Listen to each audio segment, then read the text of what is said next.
아 그래요? 아이고. 여기가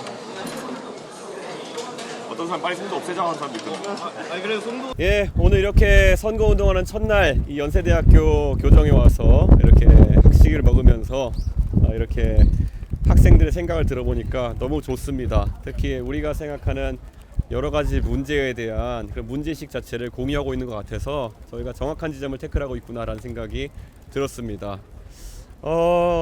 사실 전국을 돌면서 젊은 세대를 만날 때마다 공통된 감정을 느끼는 것이 정치권에서 그들의 이야기가 지금까지 과소대표되어 왔던 것들, 사람 숫자도 그렇고 아젠다도 그렇고 과소대표 왔던 것들을 안타깝게 느낍니다. 그래서 이준석 정부가 출범하면은 어느 정부보다도 대한민국 젊은 세대의 문제를 과감한 방식으로 다루겠다, 이런 결의를 또 다지면서 오늘 이렇게 만남을 가졌습니다.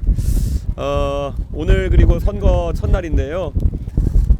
정말 이번 선거는 제가 아까 기자회견에서 말했던 것처럼 떠나야 될 세력들을 떠나보내는 그런 선거가 돼야 된다, 이렇게 생각합니다. 대한민국이 다시 한번 도약할 수 있도록 모두 투표해 주시고, 그리고 캠페인에 많은 관심을 가져주시길 부탁드리겠습니다. 예, 질문 있으시면 받겠습니다. 예.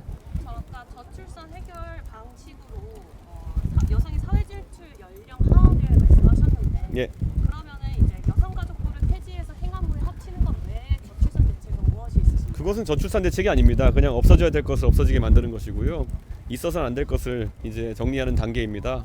그리고 아까 저출산 얘기에서 가장 중요한 것은 여성이 결국 일과 그리고 결혼, 육아 등에 대해서 하나만을 선택해야 되는 상황을 최대한 만들지 않겠다는 그 틀 안에서 이해해 주시면 될 것 같습니다. 특히 사회 진출 연령 같은 경우에는 남성과 여성 공이 낮춰야 된다는 인식을 가지고 있습니다. 그를 위해서 교육에 대한 어떤 기간 같은 것도 단축되어야 되고, 그리고 아까 제가 입시제도에 대해서 얘기했는데요. 시험 한 번으로 결정되는 입시 문화 속에서는 재수를 할 수밖에 없는 그런 상황에 놓이는 분들이 많습니다. 그래서 수능 시험과 같은 시험도 여러 번 볼 수 있게 한다든지 이런 식의 변화가 필요할 것이다, 이렇게 생각합니다. 그러면은 저출산 대책은 따로 없으신 건가요? 저희 많이 냈죠. 실제로 다자녀 출산하신 분들에 대해서 저희가 며칠 전에 언론이 많이 났었던 핑크색 번호판 같은 것도 이야기했고요. 저희는 분양제도에 있어가지고도 젊은 세대가 집을 사기 편하도록 59제곱미터형의 새로 출발하는 젊은 세대가 구매하기 적절한 주택 사이즈를 공급하겠다, 이런 얘기도 했고요. 청약제도에 있어가지고도 다자녀 특별공급을 최우선적으로 많이 공급하겠다, 이런 얘기 등 저희는 저출산 대책을 상당히 중요하게 다루고 있다, 이런 말씀을 드리겠습니다. 이재명 후보가 아마 또 많이 나오면 뭐 주겠다 이런 식으로 할지 모르겠지만은 그 방향성으로는 해결되지 않는다는 것을 보여준 것이 최근 몇 년간의 저출산 대책이 아니었나, 이런 생각을 합니다. 예, 외교 안보 공약이야말로 변화무쌍하게 변하고 있습니다. 그래서 제가 이미 관훈 토론 때도 이야기하고 했듯이 미국이 변했다는 틀에서 우리가 이해해야 된다, 이렇게 생각합니다. 미국이 지금까지 우리가 사대주의 외교를 하는 것처럼 계속 미국이 무조건 옳다라는 방법으로 더 이상 갈 수는 없을 만큼 자국 우선주의로 가고 있다라는 생각을 합니다. 그에 따라서 우리도 미국에게 요구할 것은 요구하고, 또 그리고 우리가 미국과 함께 할 수 있는 부분을 강화시켜 나가는 방향으로 가야 된다, 이런 생각이고요. 저는 이미 한 몇 달 전부터 트럼프 정부가 행하는 그러는 관세 정책을 통한 그런 일방주의 정책은 경제학의 일반 원리만 본다 하더라도 지속되기 어렵다라는 얘기를 해온 바가 있습니다. 그렇기 때문에 그런 협상이나 이런 측면을 너무 서두를 필요는 없다. 트럼프의 관세 정책은 지속 가능성이 떨어진다, 이런 얘기도 했는데요. 지금 단계에서는 외교 안보에 대해 가지고 너무 섣부른 것을 오히려 앞에 열거하지 않는 것이 대한민국의 앞으로 향후 협상이나 협의를 위해서 중요할 것이다, 이런 판단을 하고 있습니다. 대북법 관련해서는 이재명 후보는 지금 긴장 완화 그리고 김문수 잠재력 강화 얘기했는데 후보님한테 특별한 방안이 있으실까요? 저는 이미 선언적으로 만약에 제가 대통령이 되면 조건 없이 김정은 위원장과의 대화를 추진하겠다라는 이야기를 했습니다. 지금까지 항상 보수 진영에서는 이런 부분에 대해서 주저하는 분위기가 있었습니다. 그런데 원래 대화라는 것은, 토론이라는 것은 자신 있는 쪽에서 먼저 제안하는 것입니다. 대한민국이 가진 확고한 우위를 바탕으로 김정은 위원장에게 그런 회동을 제안할 수 있도록 그리고 최우선을 가질 거고요. 그리고 저는 핵 무장이나 이런 것에 대해 가지고는 핵 탄두에 대해 가지고는 지금 단계에서 저는 추진할 수 없다라고 판단합니다. 한반도 주변의 긴장을 고조시키는 행위가 될 수 있고 그것이 국제사회에서 한국의 위치를 고립시킬 수 있기 때문에 그런 판단을 하지 않습니다. 하지만 언제든지 북한이 위협적인 행동을 했을 때 조기에 그런 핵 무력을 가질 수 있는 잠재력 정도를 확보해야 된다라는 생각을 하고 있고요. 그를 위한 뭐 재처리 기술이라든지 이런 것을 위한 협상 같은 것은 미국과 지속해 나가야 된다라는 생각을 하고 있습니다. 그리고 우리 대한민국이 북한의 미사일 위협으로부터 안전해지기 위해서는 지금 현재 다층 방어 체계를 구축하는 것에 더해서 북한이 잠수함을 통해서 SLBM으로 우리나라의 남해안에 침투해서 공격하는 상황 등에 대해서는 명확하게 방어할 필요가 있습니다. 그를 위해서는 동해안으로 내려오는 북한의 잠수 전력을 동해상에서 탐지하고 요격할 수 있도록 핵 추진 잠수함의 도입이 필요하다라는 생각을 하고 있습니다. 그래서 호주가 오커스 필러 1이라는 그런 협의체를 통해서 핵 잠수함 획득에 성공한 것처럼 우리도 오커스 필러 1에 해당하는 핵 잠수함 획득 시도를 해야 된다라는 생각을 하고 있습니다. 오해가 없게 말씀드리자면 여기서 말씀드리는 핵 잠수함은 핵 탄두 탑재 잠수함이 아니라 핵 추진 잠수함입니다. 그것은 방어를 위해서 꼭 필요한 이런 무기다 이렇게 말씀드리겠습니다. 그 이병태 교수님이 어떤 의미가 있는지 캠프에 합류하는 인사들에 대해 가지고는 제가 그분들의 의사를 존중해서 최종적으로 결정되는 순간에 저희가 캠프에서 고지할 수 있도록 그렇게 하겠습니다. 지금 뭐 제가 홍준표 시장과의 특수한 관계라든지 아니면 그런 것 때문에 그분과 함께 하셨던 분들이 합류하는 과정이기 때문에 그런 추측들과 그런 이야기들이 나오고 있는 것 같은데 그분들 중에서도 최종적으로 의사가 확인되는 대로 또 그분들이 또 정리해야 될 부분 정리되는 대로 합류를 밝힐 수 있도록 그렇게 하겠습니다. 그 후보님, 이재명 민주당 후보가 오늘 발표한 10대 공약 중에 검사 8대 후보님은 권력기관 개혁 관련해서 원래 도둑이 제일 싫어하는 게 경찰입니다. 예. 그리고 원래 감옥에 가보면은 나 이유 있어 잡혀왔다는 사람 없다고 하더라고요. 그러니까 왜 이렇게 검찰하고 법원에 대해 가지고 계속 이야기하는지 이거는 본인의 과거 이력에 대한 본인의 피해의식에 대한 그냥 입장 발표인 것 같은데요. 저는 그런 식의 복수에 해당하는 행위로 비춰질 만한 행동은 좀 자제해야 되는 것이 아닌가 이런 생각을 하고요.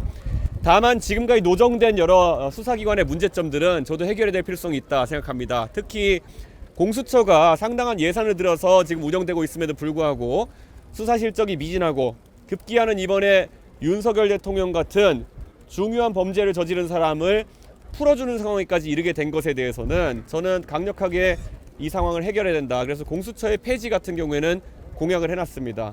그리고 저희가 지금 법조 관련해서는 상당히 파격적인 공약을 준비해 놨습니다. 근데 이 부분은 저희가 발표 시점을 아마 이번 주 말 정도 또는 중순점으로 잡고 있는데요. 중반쯤 잡고 있는데 그때 상세하게 말씀드릴 수 있도록 그렇게 하겠습니다. 예. 저도 이재명 대표는 하나랑 청계광장에서 출정식하는 이유가 따로 두 가지. 우선 노무현 대통령께서 말씀하신 내용은 제가 페이스북에 게시한 것처럼요. 이게 정치적 일정 때문에 사법적 일정이 지연되는 것 자체는 그건 노무현 대통령께서도 상당히 반대하셨던 겁니다. 제가 그래서 계속 민주당은 제발 노무현 대통령께서 가졌던 삶의 자세만으로라도 정치를 해라. 노무현 정신을 계승하겠다고 하는 정당이 이렇게 모든 노무현 정신의 가치를 훼손해도 되느냐 이런 말씀을 드리고 싶습니다. 그래서 정말 앞으로 민주당이 이렇게 위인 설법하는 이런 형태의 정치를 하는 것은 막아내야 된다 이런 생각을 하고요. 잘 생각해보면 우리가 박정희 대통령께서 3공화국에서 유신을 통해 4공화국으로 넘어갈 때 그것이 독재에 가깝다고 이야기했던 이유는 이미 행정부를 차지한 대통령이 유신정우회라는 걸 만들어서 입법부마저 통제하려고 했다라는 것 때문에 이건 삼권 분립을 훼손시키는 독재다라고 저희가 판단했던 겁니다. 그런데 실질적으로 만약 대통령이 된다면은 이재명 후보는 190석에 달하는 의석으로 입법부도 통제할 수 있고 거기에 사법부를 이렇게 겁박해가지고 사법부까지 통제하게 된다면은 그것이 최근에 민주당 모 인사가 말했던 것처럼 삼권 분립을 사실상 형해하는 행동이 될 것이다 이런 생각이 듭니다. 그렇게 되는 것이야말로 독재를 기도하는 것에 사전적 정의에 해당한다 이런 생각이 듭니다. 그런 의심 받지 않기 위해서라도 이재명 후보는 사법부에 대한 압박 그리고 수사기관에 대한 압박을 하는 것을 중단해야 된다라고 생각합니다. 예. 지금부터 저는 국민의힘에서 나오는 빅텐트라는 얘기는 언론인들께서 개혁신당과의 빅텐트라고 오해하셔서 이제 보도하지 않으시고 자유통일당과의 빅텐트를 의미하는 것이라고 좀 해석해 주셨으면 합니다. 아마 그 방향으로의 가능성이 훨씬 높기 때문에 저는 자유통일당과 뭐 빅텐트인지 찢어진 텐트인지 모르겠지만은 그런 걸 하는 과정이 있다면 그쪽에 오히려 더 관심을 가져주시면은 좋지 않을까라는 생각을 합니다. 개혁신당은 김문수 후보의 그런 이념적 성향과 결코 호환이 되지 않는 그런 가치관을 갖고 있는 정당입니다. 예. 김용태 비대위원장 내정자가 굉장히 진취적이고 또 젊은 의원으로서 저희와 생각이 맞는 부분도 있고 하지만은 김용태 비대위원장 내정자가 얼마나 용기 있는 모습을 보일지에 대해서는 저는 미지수라는 생각을 합니다. 예를 들어서 윤석열 대통령에 대해 가지고 저는 뭐 취임일성으로 예를 들어 제명하겠다 뭐 이런 이야기를 하는지 등등을 놓고 아마 국민들이 판단하지 않을까 그런 생각을 하고 있습니다. 예. 그 식사하시면서 그 현금성 공약, 고령층 관련된 공약도 준비하고 있는 게 있으신지. 저희는 고령층이 결국엔 자산을 바탕으로 해가지고 노후를 설계한 데쯤에 있어서 주택연금 제도를 좀 활성화시켜야 된다는 생각을 하고 있습니다. 지금은 나이 드신 분들이 이 집 한 채는 정말 끌어안고 가가지고 내 자식한테 물려줘야지. 그런 다음에 또 물려주세요 상속세 내고 뭐 이런 일이 발생하고 있는 것인데요. 오히려 그런 상속세로 나중에 물려주시면서 낼 돈으로 차라리 노후를 좀 윤택하게 가져가시는 게 어떠냐. 그래서 그 부분에 제도를 좀 활성화시키는 방향으로 갈 거고요. 오히려 그런 선택을 하시는 분들이 있다면은 세제 혜택 같은 것을 좀 드릴 수 있다 이런 생각을 하고 있습니다. 그래서 이런 노후 설계에 대한 방향성 자체를 좀 다른 방향으로 틀어야 된다 생각하고 있고요. 이재명 후보가 지금 뭐 일부 복지에 대해서 조정하겠다는 입장을 가질진 모르겠으나 큰 틀에서 이재명 후보는 돈 퍼주는 것에 특화된 분입니다. 그렇기 때문에 아마 걷어들이는 것보다 훨씬 많이 퍼줄 것이라고 최종적으로는 계산서가 나올 것이기 때문에 하나하나에 대해서 뭐 일희일비해서 평가할 필요는 없다 이런 생각하고 있습니다. 네. 모든 일에는 때와 시간이 있습니다. 이렇게 옆구리 찔러가지고 하는 사과나 아닌 반성보다는 결국에는 어떤 선제적이고 그리고 박력 있는 행동들이 국민에게 공감을 살 수 있을 겁니다. 그런데 국민의힘이 지금 계엄 이후에 했던 모든 행동들은 이미 시기를 놓쳤고 지금 어떤 절박한 움직임을 보인다 하더라도 그냥 위기를 모면하기 위한 행동으로 보일 가능성이 높다. 그래서 저는 뭐 늦게라도 그런 행동을 하는 것에 대해 가지고 저는 나름의 평가를 하겠지만은 국민들이 충분하다거나 만족스럽다고 생각하지는 않을 것이다 그렇게 봅니다. 아무래도 뭐 청계광장에서 많은 시민들과 함께 할 수 있는 그런 공간적인 그 요인이 있기도 하고요. 또 한편으로는 뭐 결국에는 대한민국 정치에 있어서 그 광화문 일대의 공간이라는 것이 가진 상징성이 있기 때문에 그걸 좀 의식해서 저희가 이렇게 하는 것이라고 이해하시면 될 것 같습니다. 더 취재 기자분도 예. 질문 없으시면 여기까지 하겠습니다. 네. 그 오늘 민주당 이재명 후보가 후보님 지역구인 북한에서 유세하는 걸로 알고 있는데 네. 이 일정은 어떻게 잡힌 건지 알고 계신지? 뭐 김문수 후보도 동탄에 방문할 일정이 있는 것으로 했는데 바뀌었나요? 예, 뭐 어쨌든 어제 일정표는 그렇게 돼 있어서 제가 파악했는데 다들 동탄이 얼마나 무서운 곳인지 아는 것 같습니다. 결국 동탄에서 그 솟아올랐던 그 기운이 이번에 뭐 솟아오르지 못하게 하려는 것 같은데요. 착각하지 않았으면 좋겠습니다. 우리나라의 전 국민, 특히 젊은 세대의 마음속에는 동탄 시민들이, 동탄 주민들이 가지고 있는 마음, 그 울분과 비슷한 것들이 다 공통으로 자리 잡고 있습니다. 그렇기 때문에 동탄은 한 지역을 의미하는 얘기가 아니라요. 동탄 모델이라는 것은 젊은 세대 주도로 정치 혁명을 만들어내는 그 움직임을 통틀어서 얘기하는 겁니다. 동탄 모델은 개양에서부터 솟아오를 수도 있습니다. 이재명 후보, 착각하지 않았으면 좋겠습니다.